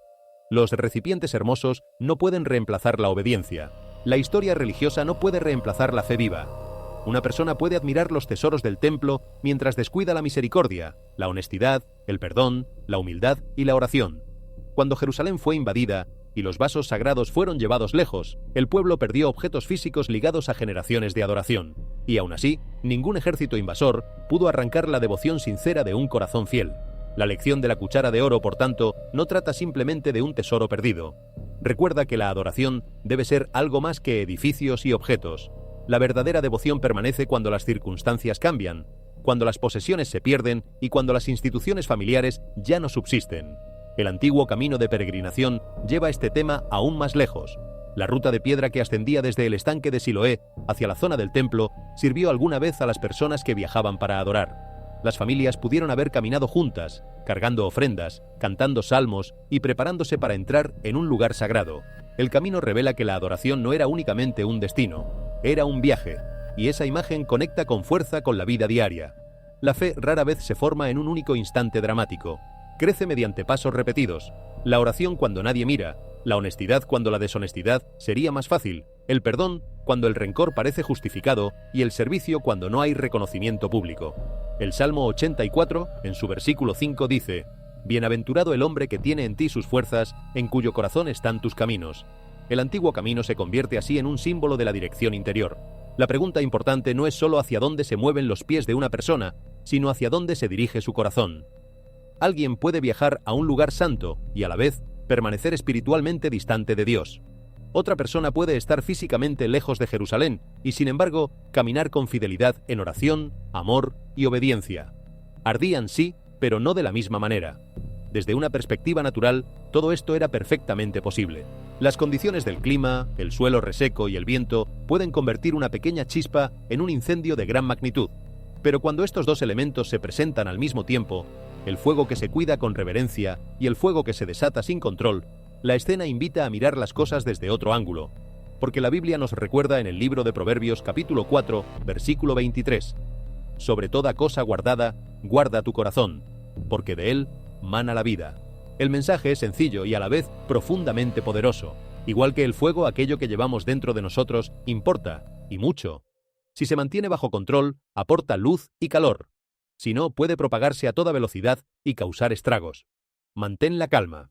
Piensa con cuidado antes de reaccionar. Elige la paz por encima de la ira. Porque a veces, lo que ocurre a nuestro alrededor no es más que un reflejo de lo que está ocurriendo en nuestro interior. Y, justo cuando el fuego empezaba a apagarse, la atmósfera cambió de manera repentina. El aire se volvió pesado y en un instante sucedió algo que nadie esperaba. Entonces comenzó. Enormes piedras de granizo empezaron a caer de golpe, con fuerza y sin ningún aviso. Golpeaban los tejados, los vehículos y los campos abiertos, dejando daños visibles en cuestión de minutos. El estruendo resonaba por toda la zona, obligando a la gente a correr hacia el interior de sus casas en busca de refugio. La transición fue vertiginosa, del fuego al hielo, del calor al impacto, y precisamente eso fue lo que la volvió tan impactante, porque no se percibía como algo aislado. Se sentía como si un suceso estuviera conectado con el otro, cada uno ocurriendo apenas a poca distancia en el tiempo. También han surgido reportes de tormentas de granizo igualmente violentas en varias partes de Estados Unidos, lo que indica que este fenómeno meteorológico repentino se está observando en muchos lugares distintos. Desde el punto de vista científico, la inestabilidad del clima podría explicar todo esto. Pero momentos como estos siguen capturando la atención. En la Biblia, el granizo aparece en épocas de conmoción, Se dice en el libro del Éxodo, capítulo 9, versículo 24, que Dios envió truenos y granizo, no como una conclusión, sino como un reflejo, porque en la vida cotidiana las cosas pueden cambiar con rapidez, y en esos momentos mantenerse en calma, alerta y preparado es lo que verdaderamente marca la diferencia. A medida que la tormenta amainaba, el cielo no regresó a la normalidad. Después de que la granizada barriera Jerusalén, la gente esperaba silencio. El ruido había cesado. Las calles volvían poco a poco a su ritmo habitual, pero entonces ocurrió algo más, algo todavía más inexplicable. Al principio fue apenas un sonido, casi como el de una trompeta resonando a lo largo del cielo. No demasiado fuerte, pero sí lo bastante nítido como para que unos cuantos testigos lo advirtieran. No se parecía a los sonidos habituales que la gente suele escuchar. No había aviones, ni sirenas, ni truenos, y luego el propio cielo pareció transformarse. Las nubes empezaron a formar una figura extraña, mientras la luz se desplazaba detrás de ellas. Durante un breve instante, la luz y la sombra dibujaron una forma que recordaba a una persona con los brazos extendidos, rodeada por un resplandor suave. Vista desde lejos, aquella imagen componía una silueta que muchos asociaron con las representaciones tradicionales de Jesús. Algunas personas la describieron como algo apacible, otras dijeron que les producía una sensación muy extraña. Desde una perspectiva natural, esto es enteramente posible. La presión atmosférica, los reflejos del sonido y la luz, interactuando con las nubes, pueden crear tanto sonidos peculiares como ilusiones visuales. Pero muchas personas, aún así, se detienen a pensar, porque en la Biblia los sonidos parecidos a trompetas suelen asociarse con momentos de anuncio. Se dice en la primera carta a los Tesalonicenses, capítulo 4, versículo 16, que el mismo Señor descenderá con trompeta de Dios. En el mundo de hoy, donde la tensión y la inestabilidad están presentes en tantos países, acontecimientos como este se examinan a menudo con mayor detenimiento, y también son momentos para la reflexión. Mantente alerta. Aférrate con firmeza a tu fe. Y reacciona con sabiduría, no con temor, incluso cuando las cosas parezcan inestables. Y justo cuando todos creían que ya se habían revelado todos los secretos de los cielos, la atención empezó a desplazarse hacia abajo. Cerca de la ciudad de David, los arqueólogos descubrieron una caja enterrada, repleta de joyas antiguas, objetos de oro, ornamentos de exquisita factura y piezas que, según se cree, habían permanecido escondidas durante siglos. El descubrimiento en sí no resultaba inusual en una región de tanta riqueza histórica, pero el momento en que apareció sí era notable. Salió a la luz justo cuando muchas personas en distintas partes del mundo enfrentaban costos crecientes, presiones económicas e inestabilidad en la vida diaria. Lo que había sido enterrado en una época de dificultad previa resurgía ahora, en otra época de dificultad. Los expertos explican que tesoros así suelen ocultarse deliberadamente, protegerse durante tiempos de conflicto y luego olvidarse. Y, en cuanto a la figura que se dibujó en el cielo, existen explicaciones naturales que tienen que ver con la manera en que la luz del sol interactúa con las nubes. Es un fenómeno conocido como pareidolia, en el que la mente humana percibe patrones, sobre todo rostros o figuras humanas, incluso cuando no aparecen de forma intencionada. Eso puede ser cierto, pero lo que volvió aquel momento tan memorable no fue únicamente la forma, sino también el instante en que se produjo, porque no apareció en un día cualquiera. Apareció cuando el mundo ya estaba lleno de tensión, de conflictos que se agravaban, de inestabilidad y de la sensación de que las cosas cambiaban más rápido que nunca. En momentos así, las personas no solo observan sucesos inusuales, sino que también buscan un significado dentro de ellos, especialmente cuando aparecen en el cielo. A lo largo de la historia, momentos como estos han conducido a menudo a la contemplación, no porque ofrezcan respuestas, sino porque despiertan preguntas más hondas que el propio acontecimiento. ¿Fue simplemente una rara combinación de luz y atmósfera, o algo memorable a causa del instante en que la gente lo vio? Nadie puede afirmar con certeza qué fue, pero para quienes lo presenciaron bastó para hacerlos detenerse y pensar. Y a veces, esa misma pausa es donde comienza la verdadera pregunta. Y mientras la gente alzaba la mirada, tratando de comprender lo que acababa de ver en el firmamento, el suelo debajo de sus pies empezó a cambiar. El cambio ocurrió de forma abrupta. Una lluvia intensa se descargó sin cesar, transformando las calles tranquilas en torrentes furiosos. El agua subió a toda velocidad, inundando hogares, sumergiendo caminos conocidos y obligando a la gente a evacuar en el último momento. Lo que antes parecía firme y estable se esfumó en cuestión de horas. Y entonces las colinas comenzaron a moverse. Cerca del Monte de los Olivos, la tierra se aflojó bajo la presión. Las rocas se desmoronaron, las paredes se agrietaron, grandes porciones de terreno se deslizaron lentamente hacia abajo, arrastrando consigo fragmentos de la vida cotidiana. Las viviendas quedaron dañadas, algunas sepultadas, otras ya no seguras para que la gente regresara a ellas. No fue solo destrucción, fue una ruptura. La luz se cortó, los caminos se volvieron intransitables, las comunicaciones quedaron interrumpidas. El ritmo de la vida diaria, esas pequeñas cosas de las que las personas dependen, se trastornó de golpe. Y con esa ruptura llega algo más profundo que una simple inquietud. Porque momentos como estos no solo sacuden la tierra, también remueven las emociones más hondas del ser humano. El Evangelio de Mateo, en su capítulo 7, versículo 25, describe una tormenta severa con lluvia, corrientes que suben y vientos que golpean contra una casa. No es únicamente una descripción de la naturaleza, sino una imagen de la presión que llega de manera inesperada. No de forma gradual, sino repentina. Esa parábola subraya que quienes escuchan las palabras de Jesús y las ponen en práctica, edifican una vida estable, capaz de resistir las pruebas de la existencia. Este momento evoca una sensación parecida, porque cuando el suelo se desmorona, la gente empieza a comprender algo importante. El problema no es únicamente lo que ocurre en el exterior. El problema reside también en lo que llevamos dentro. La vida puede cambiar con la misma velocidad que una inundación. En un instante todo parece normal. Al siguiente ya nada es seguro. El plan se detiene. La estabilidad se desvanece. Y en esos momentos las personas no buscan primero explicaciones. Buscan algo que las ayude a mantener el equilibrio. Algo que permanezca inmutable aun cuando todo lo demás cambia. Porque cuando todo a tu alrededor empieza a moverse, lo que verdaderamente importa es aquello que te mantiene firme, con los pies en la tierra. Y aquí conviene detenerse, porque esta imagen de la inundación no habla solamente del agua que sube por las calles. Habla de algo que todos hemos sentido alguna vez, aunque nunca hayamos visto un río desbordarse. Hay inundaciones que no se ven, pero se sienten. La noticia inesperada que lo cambia todo en una sola llamada. La pérdida que llega sin avisar. El diagnóstico, la despedida, la puerta que se cierra justo cuando creíamos que el camino estaba despejado. En esos momentos, la vida se comporta exactamente igual que esas aguas repentinas. Sube en cuestión de horas, arrastra lo que creíamos seguro y nos deja de pie sobre un terreno que ya no reconocemos. Y entonces descubrimos la verdad más incómoda de todas, que no importa cuán alto hayamos construido, sino sobre qué hemos construido. Por eso la vieja parábola de la casa golpeada por la tormenta sigue siendo tan actual como el primer día. Dos casas pueden parecer idénticas por fuera, los mismos muros, las mismas ventanas, el mismo techo. La diferencia no se ve hasta que llega la tormenta. Una permanece en pie y la otra se desmorona, no por lo que se veía desde afuera, sino por lo que estaba escondido debajo, en los cimientos que nadie contemplaba en los días de sol. Y así ocurre con las personas. Todos parecemos firmes cuando el cielo está despejado. Es la crisis la que revela sobre qué nos hemos apoyado realmente. Algunos descubren, en el peor momento, que se apoyaban en cosas que también podían hundirse. El dinero, la reputación, la aprobación de los demás, el control. Y otros descubren que por debajo de todo lo que perdieron, quedaba algo que las aguas no pudieron llevarse. Esa diferencia, invisible en la calma, lo es todo cuando la calma se acaba. Así que quizá la pregunta más importante que la inundación nos deja no sea cómo evitar la tormenta, porque tarde o temprano todos la enfrentamos, sino qué estamos poniendo, hoy, en silencio, debajo de nuestra propia casa. Y a medida que el terreno se estabilizaba poco a poco después de la inundación, algo inesperado comenzó a emerger. No en el cielo ni bajo el agua, sino debajo de la tierra.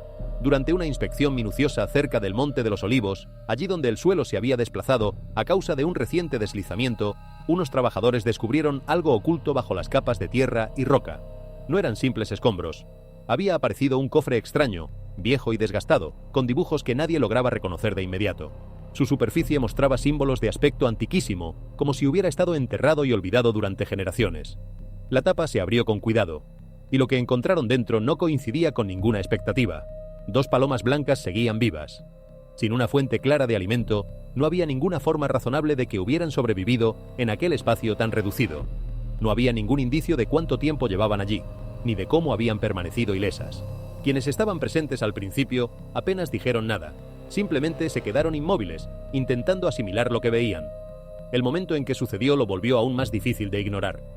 Este descubrimiento llegó apenas unos días después de que las lluvias intensas, las inundaciones y los deslizamientos hubieran removido la tierra. Era como si el propio movimiento del suelo hubiera dejado 2 realidades al descubierto, una junto a la otra. Y cuando incluso un pequeño incidente ocurre en un lugar así, naturalmente despierta preguntas, no solo sobre lo que pasó, sino sobre lo que podría representar. En el Evangelio de Lucas, en su capítulo 21, se describe un tiempo de incertidumbre y angustia entre las naciones, donde los acontecimientos se desarrollan de maneras que captan la atención en todo el mundo. Esto no define ningún momento en particular, pero sí resalta un patrón. épocas en las que los sucesos de ciertos lugares parecen cargar con más peso de lo habitual, de modo que cuando algo ocurre en una ciudad como esta, la pregunta se vuelve inevitable.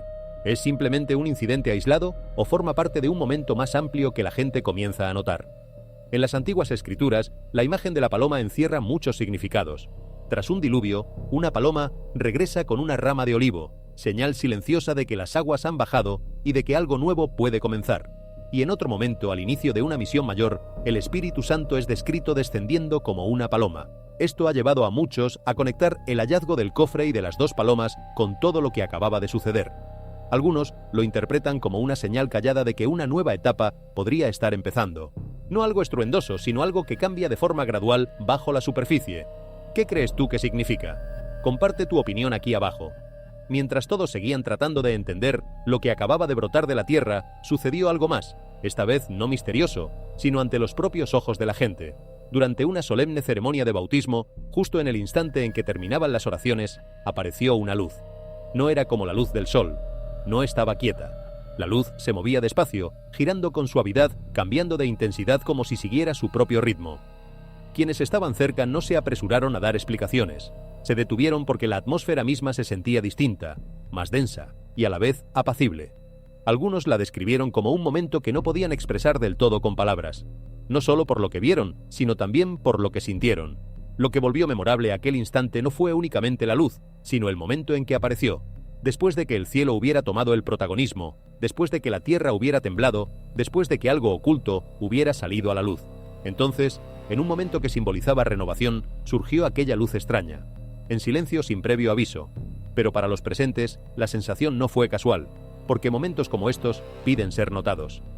Y a medida que los acontecimientos empiezan a desplegarse en el cielo, en la tierra y ahora incluso en momentos de fe, uno empieza a percibir un patrón, no algo ruidoso ni forzado, sino algo sutil, que se repite bajo diversas formas. Algunas cosas simplemente se ven, se sienten y se recuerdan, sobre todo cuando aparecen en instantes que parecen marcar un comienzo.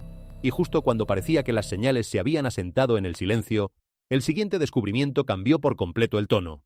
Esta vez no se encontró en el cielo, ni fue revelado por el agua, ni contemplado en un instante de luz. Estaba escondido en la oscuridad. Dentro de una cueva, no muy lejos de donde la tierra ya había empezado a transformarse, se halló un cuerpo. La posición era inusual, las manos atadas, el cuerpo sujetado de una manera que no se parecía a la de un entierro normal. No había respuestas inmediatas, ni una identidad clara, ni un tiempo confirmado, ni una explicación que pudiera darse en el acto. Quienes lo vieron no hablaron mucho al principio, porque no se sentía apenas como un descubrimiento, se sentía como algo dejado atrás sin terminar. Algunos empezaron a reflexionar sobre una imagen antigua, no de destrucción, sino de personas que se retiran, que se esconden de algo que ya no pueden enfrentar. Tal como está escrito, la gente huirá a las cuevas de las peñas ante el temor del Señor y el resplandor de su majestad, según el libro de Isaías, en su capítulo 2, versículo 19. No todos lo interpretaron de esa manera. Algunos lo vieron como un caso histórico, todavía a la espera de ser comprendido. Otros lo consideraron un recordatorio, no solo del pasado, sino de cómo reaccionan las personas cuando se enfrentan a la verdad, a la presión o al miedo. Y lo que hace que este momento destaque es el lugar que ocupa dentro de la secuencia. Después de que el cielo llamara la atención, después de que la tierra cediera, después de que algo apacible fuera revelado, ahora surge algo escondido en la oscuridad. Porque no todo lo que se descubre trae consuelo. Algunas cosas invitan a la reflexión, y a veces, lo que se encuentra en el silencio dice más que lo que se ve a plena luz. Y mientras la cueva quedaba en silencio y el peso de aquel hallazgo aún flotaba en el aire, la atención se desplazó de nuevo, esta vez no hacia lo que estaba escondido, sino hacia lo que podría estar tomando forma. En los últimos meses ha regresado, de manera discreta, una conversación de otra índole. En la tradición judía, las vacas rojas están ligadas a antiguos rituales de purificación, requisitos que en su momento se relacionaban con la restauración del servicio sagrado. Encontrar siquiera una que cumpla con los criterios es algo sumamente raro. Ahora los reportes hablan de varias. Para algunos se trata simplemente de una preparación religiosa. Para otros se siente como si una pieza largamente ausente hubiera vuelto a aparecer, porque esto no trata únicamente de animales. Se conecta con algo mucho más antiguo, con algo histórico. El primer templo fue construido bajo Salomón. El segundo templo, ampliado bajo Herodes, fue destruido en el año 70 de nuestra era. No eran meros símbolos, eran lugares reales que un día estuvieron en pie y que ahora se recuerdan.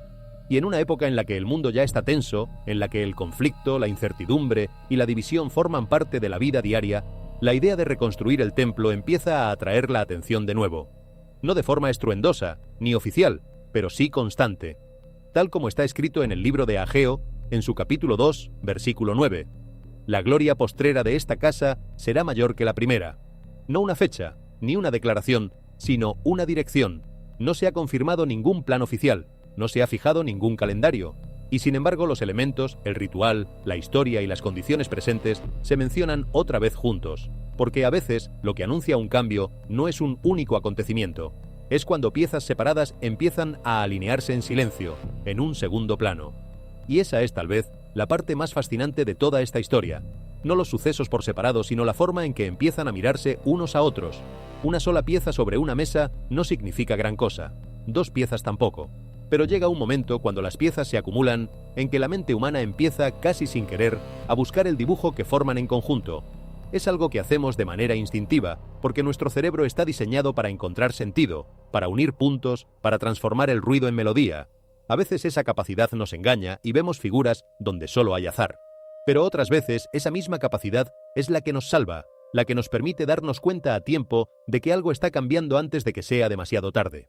La sabiduría, en el fondo, consiste en saber distinguir entre las dos cosas, entre el patrón imaginario y el patrón real, entre la coincidencia y la advertencia.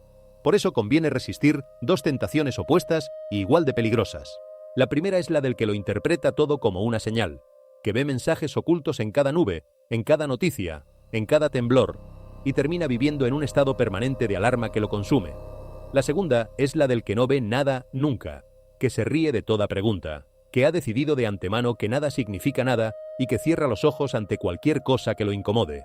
Ambas posturas, curiosamente, tienen algo en común. Las dos evitan el trabajo difícil de pensar. Es más cómodo creerlo todo o no creer nada que quedarse en ese lugar incómodo y honesto, donde uno observa, sopesa, duda y sigue mirando. Ese lugar intermedio, el de la conciencia serena y atenta, no es el más fácil de habitar, pero es el único desde el cual se puede ver con claridad. Y hacia ese lugar es hacia donde todo este relato intenta, humildemente, conducirte. Lo que sobresale no es un suceso aislado, sino el patrón que se forma a lo largo de todo. Del cielo a la tierra, de lo que se ve a lo que permanece oculto, cada momento parece distinto por sí solo.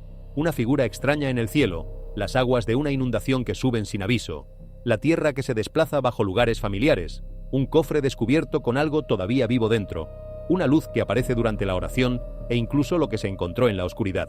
De manera individual cada cosa puede explicarse, pero en conjunto crean algo mucho más difícil de ignorar. La Biblia habla a menudo no solo mediante acontecimientos, sino mediante patrones. En el Evangelio de Lucas, en su capítulo 21, versículo 11, se dice: «Habrá grandes terremotos y en diferentes lugares hambres y pestilencias, y habrá terror y grandes señales del cielo». No describe un solo momento, sino una serie de cosas que suceden en distintos lugares y en distintos tiempos, y que sin embargo, de algún modo están conectadas. Y esa conexión es lo que la gente empieza a notar, no como una prueba, no como una certeza, sino como una reflexión, porque el mundo de hoy se siente parecido en otro sentido, no solo en lo que ocurre afuera, sino dentro de las personas. La incertidumbre se ha vuelto normal, la presión se acumula en silencio, la estabilidad se siente pasajera. Igual que las inundaciones repentinas, las emociones pueden subir con rapidez. Igual que el suelo que se desplaza, aquello en lo que la gente confiaba puede sentirse de pronto inestable. En la carta a los Efesios, en su capítulo 5, versículo 14, se dice: «Despiértate, tú que duermes, y levántate de los muertos, y te alumbrará Cristo». Esto no trata del miedo, trata de la conciencia.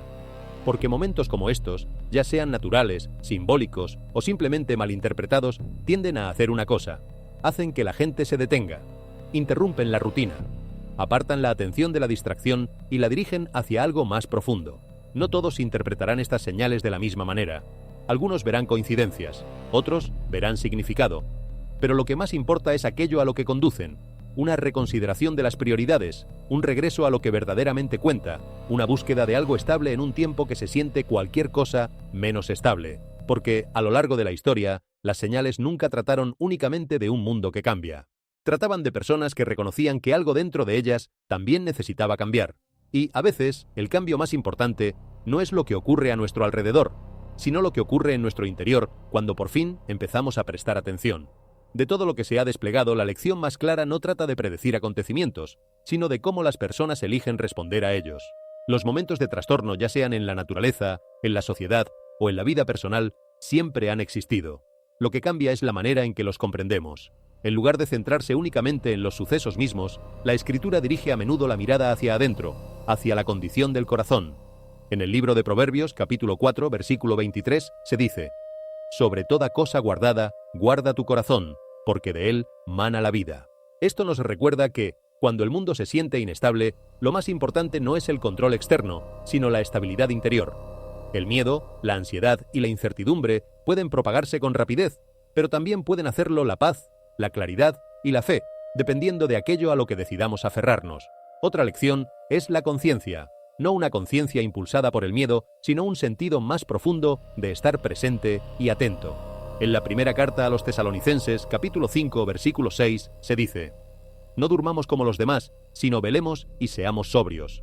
Esto habla de vivir con atención, de vivir con intención, en lugar de atravesar la vida sin reflexión. Cuando ocurren momentos inusuales o difíciles, pueden servir como recordatorios para bajar el ritmo y reevaluar lo que realmente importa. Y en medio de todo esto, la atención se desplaza hacia el corazón mismo de la ciudad, donde el acceso a sus lugares más sagrados empieza a cambiar. En Jerusalén, ciertos acontecimientos recientes sugieren que la entrada a algunos de los sitios más venerados de la ciudad podría no desarrollarse como de costumbre durante uno de los periodos más importantes del año. La Basílica del Santo Sepulcro, tradicionalmente central en la Semana Santa, según se informa, ha enfrentado restricciones que podrían afectar la forma en que la gente se reúne y observa tradiciones muy arraigadas.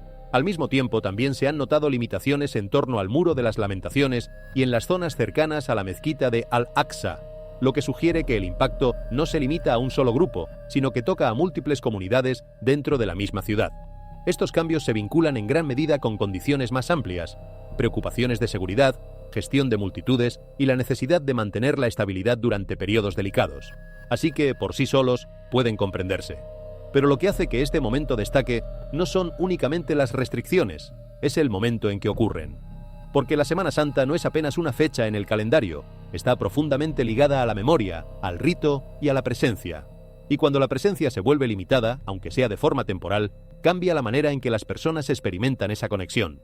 En el Evangelio de Juan, en su capítulo 4, versículos del 21 al 24, se habla de un tiempo en el que la adoración ya no está atada únicamente a un lugar específico, sino que se convierte en algo que existe en espíritu y en verdad.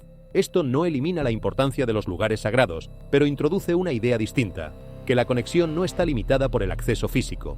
De modo que, cuando el acceso a ciertos lugares se restringe, surge una pregunta de otra naturaleza.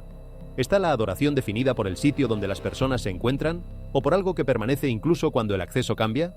Y si el acceso a los lugares sagrados empieza a sentirse limitado, el siguiente momento desplaza la atención hacia arriba, donde algo inesperado comienza a reunirse.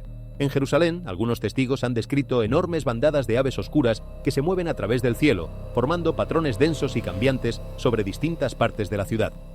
Al principio puede que no parezca nada fuera de lo común. Las aves se agrupan, migran y se desplazan en conjunto. Pero lo que llamó la atención no fue únicamente su presencia, sino su comportamiento.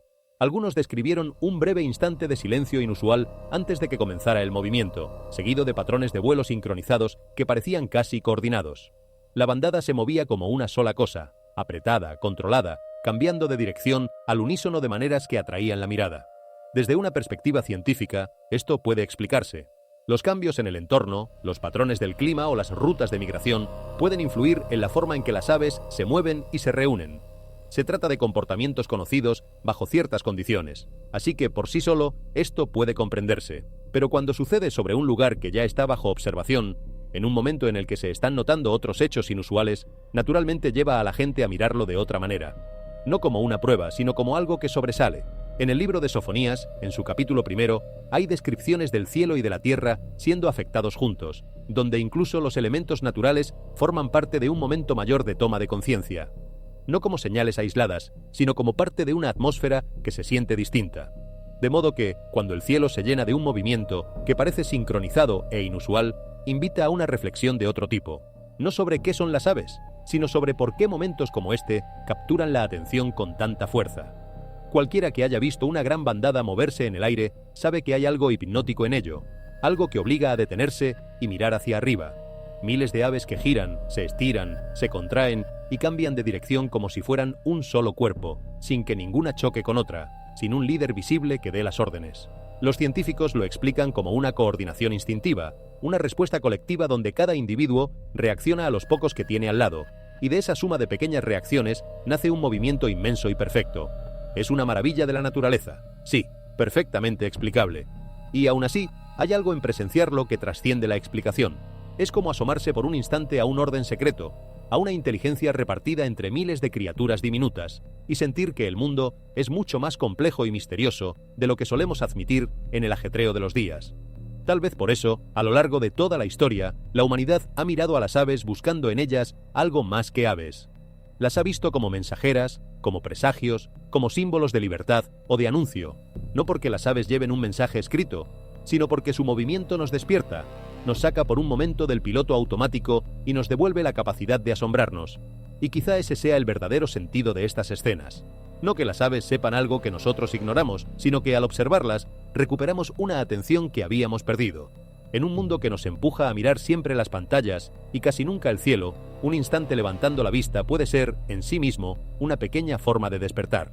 Y a medida que el cielo empieza a transformarse de maneras que la gente puede ver, el siguiente cambio regresa al suelo, donde el agua misma empieza a moverse de formas que se sienten igual de inesperadas. En algunas partes de Jerusalén se reportaron lluvias intensas y granizo repentino, afectando zonas que suelen ser secas. El agua comenzó a fluir por callejones estrechos y por antiguos senderos, acumulándose con el tiempo en las secciones más bajas de la ciudad. Y ahora, generaciones después, ciertas cosas reaparecen. Ese contraste ha atraído la atención, porque mientras los valores del mundo actual parecen cada vez más inestables, aquello que se ha conservado durante mucho tiempo permanece sin cambios. En la Biblia, los tesoros escondidos se emplean a menudo como símbolos de un valor más profundo. El reino de los cielos es semejante a un tesoro escondido en un campo, dice el Evangelio de Mateo, en su capítulo 13, versículo 44. Esta es una perspectiva que muchas personas meditan. Porque cuando algo que ha estado enterrado durante mucho tiempo reaparece de pronto, justo en un momento en que la gente enfrenta tantos trastornos, hace que las personas se detengan a pensar. ¿Se trata simplemente de un hallazgo histórico? ¿O es también un recordatorio muy sutil de que hay cosas importantes que solo se comprenden con el paso del tiempo? A veces lo más importante es precisamente aquello que ha permanecido enterrado durante muchísimo tiempo. Cuando algo oculto bajo la tierra sale a la luz, el cielo responde. Durante las noches de Ramadán en Jerusalén, algunos observadores empezaron a advertir una luz suave e inusual que aparecía en el cielo, especialmente durante las horas de oración. La luz no era deslumbrante ni intensa. Al contrario, tenía una cualidad callada, casi enfocada, que parecía atraer la atención con delicadeza. No se parecía a las luces habituales de la ciudad. Se percibía más concentrada, casi desprendida del brillo que la rodeaba, como si iluminara ciertas zonas en lugar de alumbrarlo todo a la vez. Desde una perspectiva natural, esto es enteramente posible. Los reflejos, las partículas atmosféricas y las condiciones de iluminación en zonas elevadas o densamente iluminadas pueden crear efectos que se ven distintos de lo que uno esperaría. Pero, aún así, el momento en que ocurre es digno de mención, porque aparece durante una época asociada a la contemplación, a la oración y a la concentración en la vida espiritual. En la Biblia, la luz suele describirse como símbolo de guía. La luz en las tinieblas resplandece y las tinieblas no prevalecieron contra ella. Dice el Evangelio de Juan en su capítulo 1, versículos del 2 al 5. Esto es un recordatorio, porque cuando la luz aparece en momentos de quietud, sobre todo cuando las personas están buscando, orando o meditando, suele resultar más perceptible. Y en la vida cotidiana, momentos como estos encierran un significado sencillo. Incluso en tiempos de agitación, la luz, ya sea visible o sentida, aparece a menudo cuando las personas más necesitan orientación. Espera un segundo. Pulsa ese botón de me gusta, déjame un comentario aquí abajo y no olvides compartir este video con tus amigos. Muy bien, sigamos adelante. Cerca del valle de Hinnom, un lugar recordado durante mucho tiempo en la historia por su asociación con el juicio y la rebeldía, empezaron a surgir reportes de un descubrimiento inusual. Bajo capas de tierra rojiza, se dice que los arqueólogos desenterraron vasijas antiguas, hojas oxidadas y un pequeño cofre de madera, objetos conservados más allá de lo que el tiempo normalmente permitiría. Pero no eran solo los objetos lo que despertaba interrogantes. Entre ellos, había fragmentos con inscripciones que parecían asemejarse a advertencias de las antiguas escrituras. Las marcas, aunque no del todo confirmadas, parecían hacer eco de los temas que en su día definieron al propio valle. Consecuencias, puntos de inflexión y llamados a regresar. Entonces, casi con la misma rapidez con que se reportó el descubrimiento, el lugar fue clausurado. El acceso quedó restringido. La información se volvió limitada. Lo que había salido a la luz quedó de nuevo parcialmente oculto, dejando tras de sí un silencio cargado de especulación. Desde una perspectiva histórica, hallazgos como estos podrían explicarse. Las ciudades antiguas a menudo descansan sobre capas de civilizaciones olvidadas y descubrimientos así no son imposibles. Sin embargo, el momento y el simbolismo han captado la atención, porque el Valle de Hinnom nunca fue apenas un lugar, era un mensaje. Y ahora, mientras la luz aparece en el cielo durante los momentos de oración y la tierra que está debajo revela fragmentos del pasado, algunos empiezan a plantearse una pregunta más honda. ¿Es esto una coincidencia o un recordatorio? En las escrituras, los lugares y los momentos suelen cargar con un significado que va más allá de lo que se ve. Y en la vida de hoy, cuando lo que estaba enterrado comienza a salir a la superficie, puede servir como un llamado silencioso, no de miedo, sino de conciencia. Un recordatorio de que, a veces, antes de que algo cambie a nuestro alrededor, algo se revela primero debajo de nosotros. Y si la tierra puede revelar ecos de advertencia, también puede sacar a la luz rastros de promesa. No muy lejos de donde el pasado parecía hablar a través del Valle de Hinnom, otro descubrimiento silencioso empezó a atraer la atención, esta vez debajo de uno de los sitios más sagrados de Jerusalén. Durante unos trabajos de restauración de rutina, en el interior de la Basílica del Santo Sepulcro, según se informa, los obreros se toparon con algo inesperado, una cámara subterránea sellada, escondida bajo capas de piedra antigua.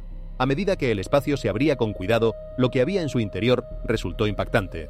Emergió una estructura semejante a una tumba, sencilla y a la vez singular, acompañada de lo que parecían ser los restos de un pequeño jardín cerrado. La disposición no era aleatoria. Reflejaba una distribución que se asemejaba de cerca a la descripción que se encuentra en el Evangelio de Juan, donde un jardín y un sepulcro nuevo se mencionan juntos en un momento que más tarde definiría el fundamento de la fe cristiana. Y, sin embargo, justo cuando la curiosidad empezaba a crecer, el acceso a la zona fue restringido. Los detalles se volvieron escasos. El sitio, una vez más, se deslizó hacia una silenciosa protección, dejando apenas fragmentos de información circulando entre quienes lo habían visto brevemente. Desde una perspectiva histórica, hallazgos como estos deben abordarse con cautela. Jerusalén ha sido reconstruida a lo largo de los siglos y las capas de la historia a menudo se superponen de maneras que pueden parecerse a los textos antiguos. Aún así, el simbolismo resulta difícil de ignorar, porque para muchos esto no trata solamente de arqueología, trata de memoria, un recordatorio de un momento en el que la pérdida se transformó en esperanza, donde un sepulcro sellado se convirtió en símbolo, no de un final, sino de un comienzo. Y ahora, mientras los espacios ocultos bajo la ciudad empiezan a abrirse, la pregunta vuelve a quedar suspendida en el aire. ¿Qué se está revelando y por qué justamente ahora? A lo largo de todos los acontecimientos descritos aparecen varios patrones inusuales, no como conclusiones definitivas, sino como momentos que invitan a reflexionar sobre la vida, la conducta humana y la conciencia espiritual. En primer lugar, hay un contraste que se repite entre el control y la imprevisibilidad. Un fuego apacible y reverente, manejado con cuidado, se opone abiertamente a un incendio que se propaga con rapidez en el exterior. En la vida diaria, esto refleja cómo la disciplina interior y el caos externo pueden coexistir al mismo tiempo. Las personas pueden sentirse estables por dentro mientras enfrentan la incertidumbre a su alrededor. La Escritura capta este equilibrio. Mejor es el que tarda en airarse que el fuerte, y el que se enseñorea de su espíritu que el que toma una ciudad, dice el libro de Proverbios en su capítulo 16, versículo 32.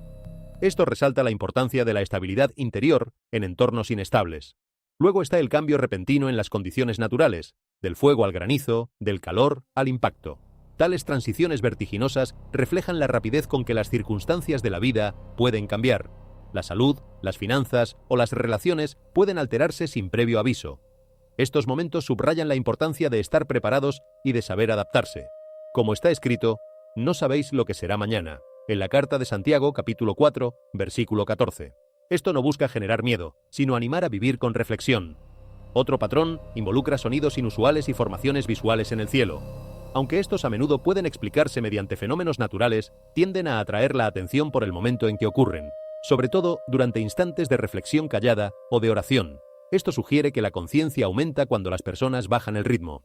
La Biblia apunta a esta clase de atención.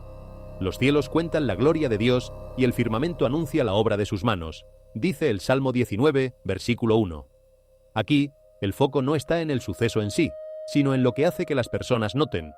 Al mismo tiempo, los descubrimientos bajo tierra, los objetos ocultos, los espacios sellados, las piezas largamente enterradas, introducen otro tema: la revelación a lo largo del tiempo. En la vida, las verdades no siempre son inmediatamente visibles. A veces la comprensión llega de forma gradual, con frecuencia durante periodos de presión o de cambio. La Escritura refleja este proceso que se despliega poco a poco. Gloria de Dios es encubrir un asunto, pero honra del rey es escudriñarlo, dice el libro de Proverbios capítulo 25, versículo 2. Esto habla del valor de buscar la comprensión en lugar de apresurarse a sacar conclusiones. Por último, cuando se contemplan en conjunto, estas señales, los cambios naturales, los contrastes simbólicos y las cosas ocultas que salen a la luz, resaltan una conexión más amplia con la experiencia humana. La vida no es estática, se mueve a través de ciclos de calma y de trastorno, de claridad y de confusión. En momentos así la perspectiva se vuelve esencial. La Biblia ofrece un recordatorio firme: no nos cansemos, pues, de hacer bien, porque a su tiempo segaremos si no desmayamos, dice la carta a los Gálatas, capítulo 6, versículo 9. Tomados en conjunto, estos patrones no apuntan a una única respuesta, pero sí animan a la conciencia, a la paciencia y a la reflexión. Recuerdan a las personas que deben mantenerse firmes, pensar con claridad y permanecer con los pies en la tierra, incluso cuando el mundo parece moverse deliberadamente, como algo escondido a propósito, algo que había estado aguardando bajo tierra hasta el momento oportuno. En ciertos lugares donde el drenaje es limitado, se notaron también, tras las lluvias, ligeros desplazamientos del terreno y algo de erosión. Por sí solos, estos hechos pueden explicarse. Los patrones del clima pueden cambiar, la lluvia puede intensificarse, el suelo puede saturarse, sobre todo en las zonas más antiguas, de terreno estratificado. Así que, de manera individual, nada de esto es imposible. Pero lo que sobresale es cómo se mueve el agua. Porque en una ciudad edificada a lo largo de los siglos, con caminos moldeados por la historia, cuando el agua vuelve a fluir por esas mismas rutas, no solo sigue la forma de la tierra, la revela. Traza lo que ya existe bajo la superficie: senderos, estructuras y capas que normalmente permanecen invisibles. Y eso es lo que hace que la gente se detenga. No solo la lluvia en sí, sino lo que saca a la vista. En el Salmo 93 se habla de las aguas que se levantan, no solo como fuerza, sino como algo que porta presencia y movimiento. No solo destrucción, sino algo que revela la fortaleza y la profundidad de lo que yace debajo. De modo que cuando el agua empieza a moverse por lugares que suelen estar quietos, despierta una reflexión de otro tipo, no sobre el peligro, sino sobre lo que se vuelve visible cuando todo lo demás se ve alterado.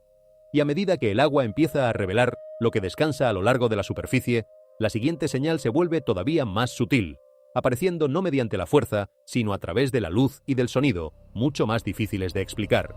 En la zona del estanque de Siloé se han reportado destellos de luz tenue e inusual sobre la superficie del agua.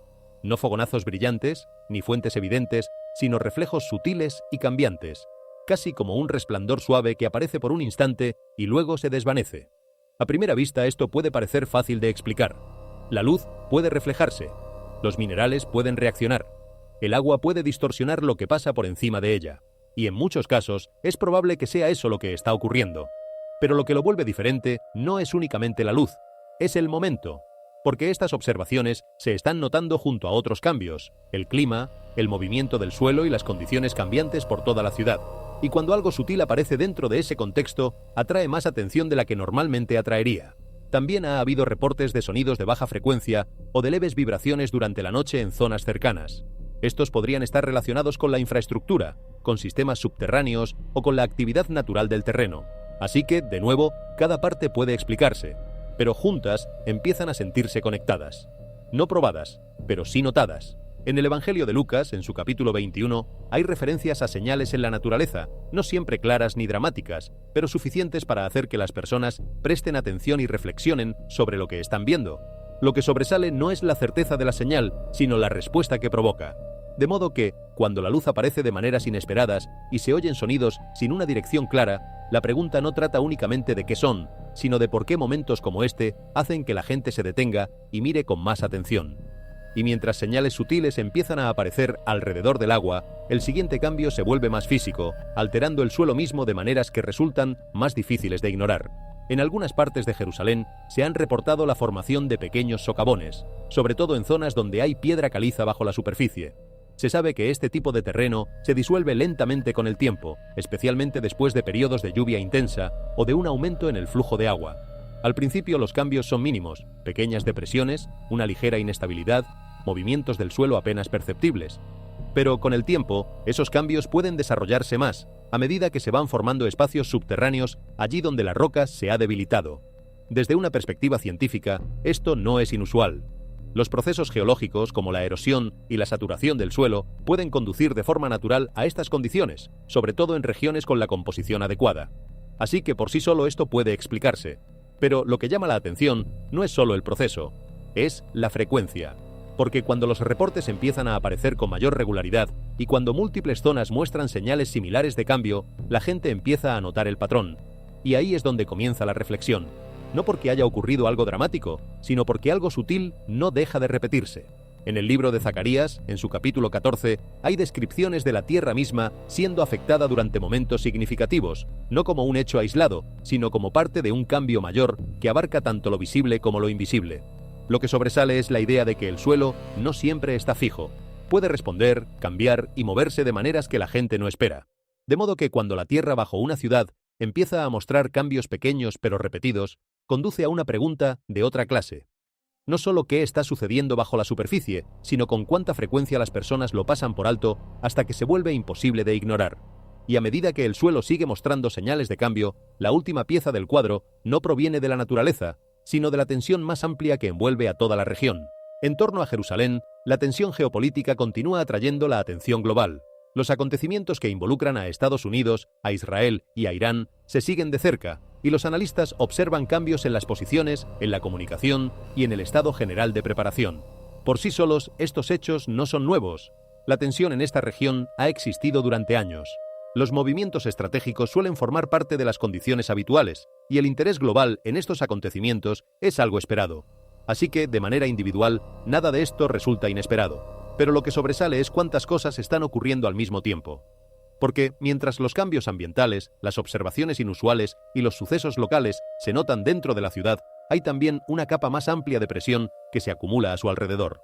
Y cuando los factores internos y externos empiezan a alinearse, cambia la manera en que las personas interpretan el momento, no como un solo acontecimiento, sino como una convergencia, un punto en el que distintas clases de tensión, natural, social y geopolítica, existen a la vez. En el Evangelio de Mateo, en su capítulo 24, se habla de guerras y de rumores de guerras, no como un único suceso, sino como una atmósfera que las personas empiezan a percibir con el tiempo. Lo que sobresale no es la certeza de ningún acontecimiento en particular, sino la conciencia de que algo se está gestando. De modo que cuando múltiples capas de tensión empiezan a elevarse a la vez, la pregunta no trata únicamente de lo que está ocurriendo en el exterior. Trata de cómo las personas reconocen esos momentos en los que todo se siente más conectado de lo habitual, cuando la tensión, las señales y los cambios comienzan a aparecer todos juntos. La pregunta final ya no trata de cada parte por separado, sino de lo que todas ellas podrían significar cuando se ven como una sola imagen completa. Cuando cada uno de estos momentos se mira de forma individual, todavía puede explicarse. Un fragmento que cae sobre la ciudad puede vincularse a los sistemas de interceptación. El acceso restringido puede atribuirse a decisiones de seguridad. Las aves que se agrupan pueden seguir patrones naturales. Los cambios en el clima pueden provenir de condiciones climáticas variables.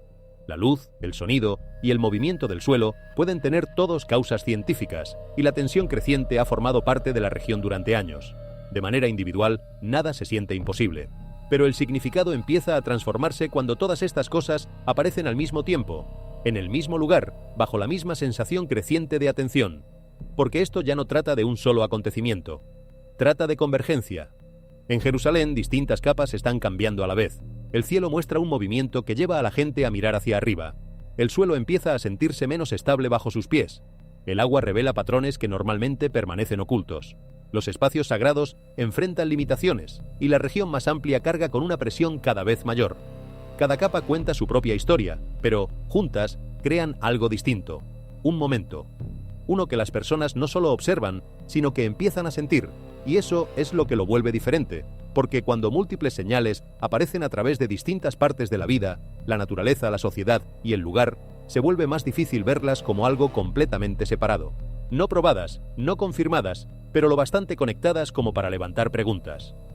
En el Evangelio de Lucas, en su capítulo 21, hay una descripción de señales que aparecen en distintos ámbitos: el cielo, la tierra y entre las naciones.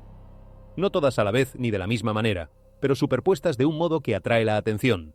Lo que sobresale no es el detalle de cada señal, es el patrón que forman todas juntas. De modo que, cuando los cambios empiezan a aparecer a través de múltiples capas al mismo tiempo, invita a una reflexión de otra clase. No a concluir de inmediato, sino a reconocer que algunos momentos están destinados a ser observados con más atención que otros. Así que la pregunta ya no trata de ningún acontecimiento aislado, se convierte en esta. ¿Son simplemente momentos separados que ocurren a la vez? ¿O forman parte de una imagen más grande que solo se vuelve visible cuando por fin nos detenemos a mirarla completa? Tal vez la respuesta no esté en el cielo, ni bajo la tierra, ni en el agua que sube, sino en la manera en que cada uno de nosotros elige responder cuando el mundo se siente incierto. Y esa quizá sea la señal más importante de todas. No la que ocurre a nuestro alrededor, sino la que despierta algo en nuestro interior y nos invita con serenidad a prestar atención. Al llegar hasta aquí, después de haber recorrido juntos la tierra que tiembla, el aire que se oscurece, las piedras que hablan, el agua que sube, la luz que aparece y los rumores que se elevan, tal vez sientas que faltó una respuesta definitiva. Y es cierto, no la hubo, porque este relato nunca prometió una. Lo que ofreció, en cambio, fue algo más difícil y más valioso: la invitación a mirar el mundo con ojos despiertos. Porque al final, la pregunta más honesta no es ¿cuándo terminará todo?, sino ¿cómo elijo vivir mientras tanto? Los titulares cambian cada día, las predicciones van y vienen, las fechas se anuncian y se olvidan, pero la manera en que tratamos a los demás, la firmeza con que sostenemos nuestros valores, la paz que cultivamos por dentro cuando todo por fuera se agita, eso permanece, eso está en nuestras manos, eso es lo único que verdaderamente controlamos. Así que si algo puedes llevarte de todo lo que vimos, que sea esto: no vivas con miedo, vive con atención. No corras a esconderte del mañana, prepara tu corazón para él. Abraza a los que amas mientras puedes, tiende la mano a quien sufre, cuida la tierra que pisas, y mantén encendida por dentro esa pequeña llama de fe y de esperanza que ninguna tormenta, ningún temblor y ninguna incertidumbre pueden apagar. Porque un día, cuando el ruido del mundo se calme, no recordaremos cuántas señales contamos ni cuántas noticias vimos, sino en qué clase de personas nos convertimos en medio de todas ellas. Y esa, más que cualquier profecía, es la historia que todavía estamos a tiempo de escribir. Si este relato te hizo pensar, si te tocó de algún modo el corazón, déjame tu comentario aquí abajo contándome qué fue lo que más te movió. Comparte el video con alguien que necesite escuchar este mensaje hoy y suscríbete al canal para que sigamos recorriendo juntos estas historias. Gracias por quedarte hasta el último segundo. Nos vemos en el próximo.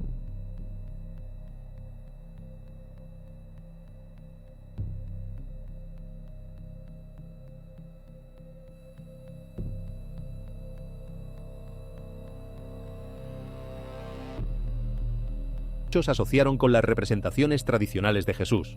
Algunas personas la describieron como algo apacible, otras dijeron que les producía una sensación muy extraña. Desde una perspectiva natural, esto es enteramente posible.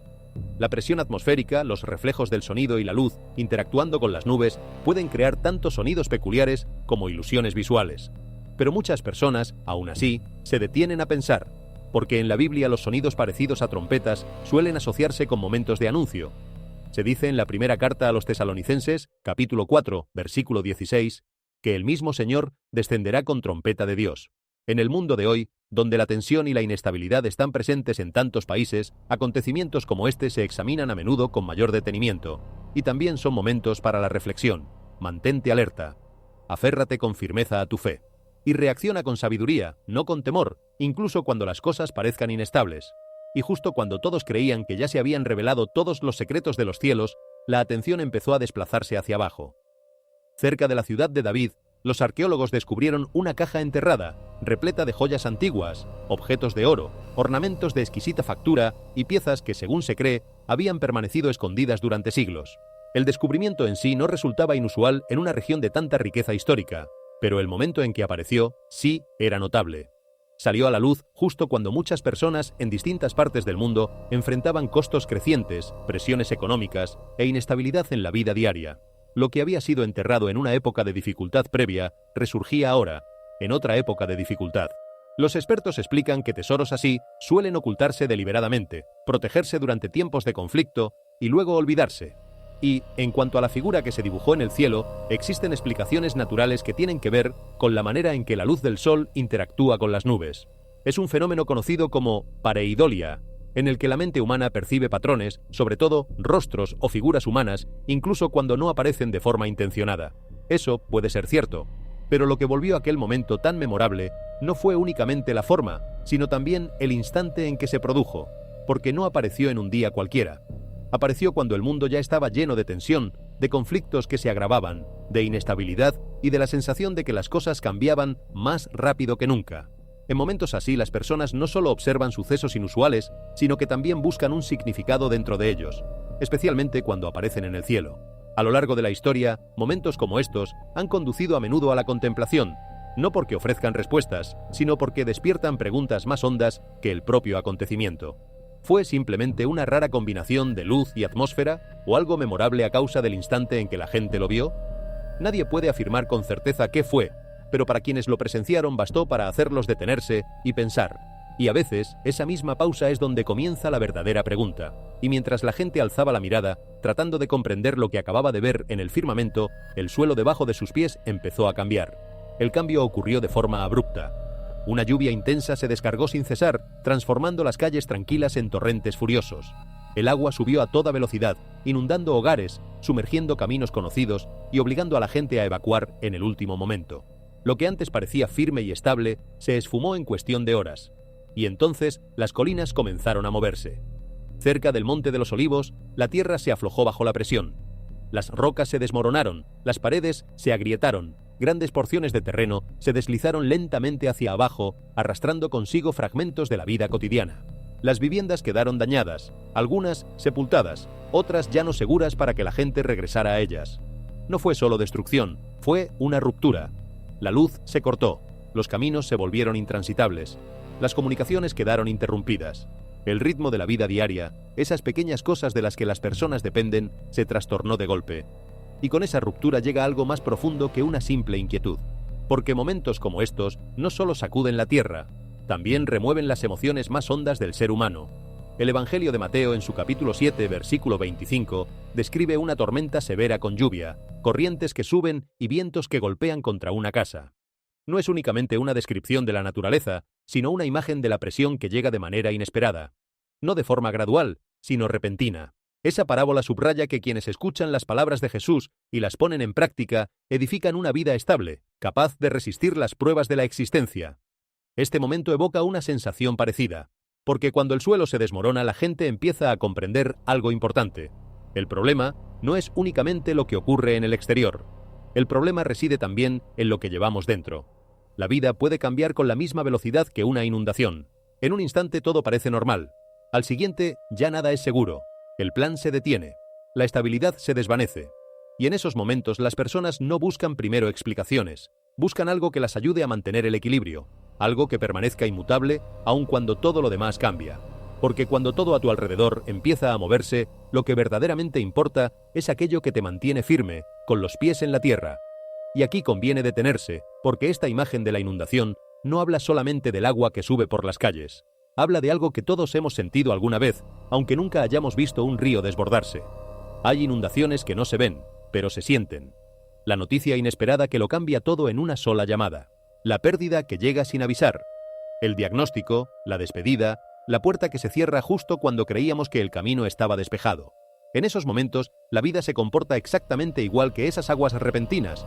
Sube en cuestión de horas, arrastra lo que creíamos seguro y nos deja de pie sobre un terreno que ya no reconocemos. Y entonces descubrimos la verdad más incómoda de todas, que no importa cuán alto hayamos construido, sino sobre qué hemos construido. Por eso la vieja parábola de la casa golpeada por la tormenta sigue siendo tan actual como el primer día. Dos casas pueden parecer idénticas por fuera, los mismos muros, las mismas ventanas, el mismo techo. La diferencia no se ve hasta que llega la tormenta. Una permanece en pie y la otra se desmorona, no por lo que se veía desde afuera, sino por lo que estaba escondido debajo, en los cimientos que nadie contemplaba en los días de sol. Y así ocurre con las personas. Todos parecemos firmes cuando el cielo está despejado. Es la crisis la que revela sobre qué nos hemos apoyado realmente.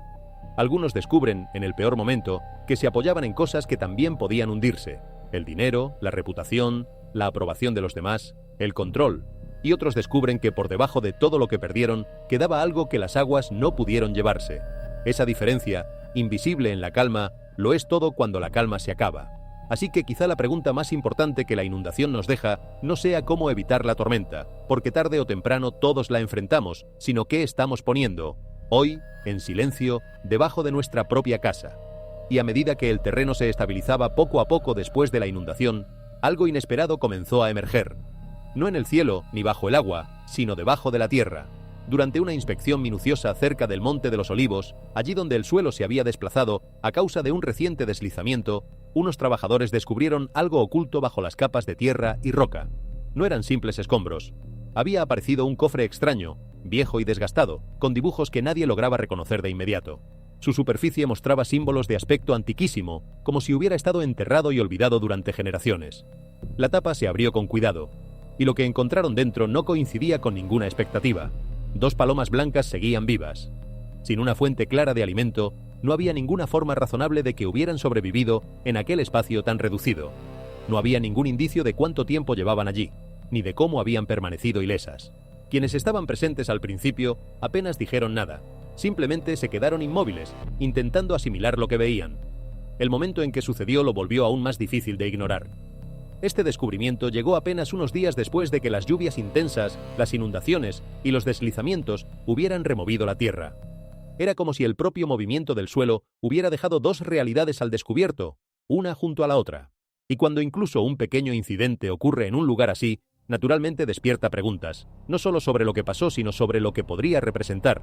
En el Evangelio de Lucas, en su capítulo 21, se describe un tiempo de incertidumbre y angustia entre las naciones, donde los acontecimientos se desarrollan de maneras que captan la atención en todo el mundo. Esto no define ningún momento en particular, pero sí resalta un patrón. Épocas en las que los sucesos de ciertos lugares parecen cargar con más peso de lo habitual, de modo que cuando algo ocurre en una ciudad como esta, la pregunta se vuelve inevitable. ¿Es simplemente un incidente aislado o forma parte de un momento más amplio que la gente comienza a notar? En las antiguas escrituras, la imagen de la paloma encierra muchos significados. Tras un diluvio, una paloma regresa con una rama de olivo, señal silenciosa de que las aguas han bajado y de que algo nuevo puede comenzar. Y en otro momento, al inicio de una misión mayor, el Espíritu Santo es descrito descendiendo como una paloma. Esto ha llevado a muchos a conectar el hallazgo del cofre y de las 2 palomas con todo lo que acababa de suceder. Algunos lo interpretan como una señal callada de que una nueva etapa podría estar empezando. No algo estruendoso, sino algo que cambia de forma gradual bajo la superficie. ¿Qué crees tú que significa? Comparte tu opinión aquí abajo. Mientras todos seguían tratando de entender lo que acababa de brotar de la tierra, sucedió algo más, esta vez no misterioso, sino ante los propios ojos de la gente. Durante una solemne ceremonia de bautismo, justo en el instante en que terminaban las oraciones, apareció una luz. No era como la luz del sol, no estaba quieta. La luz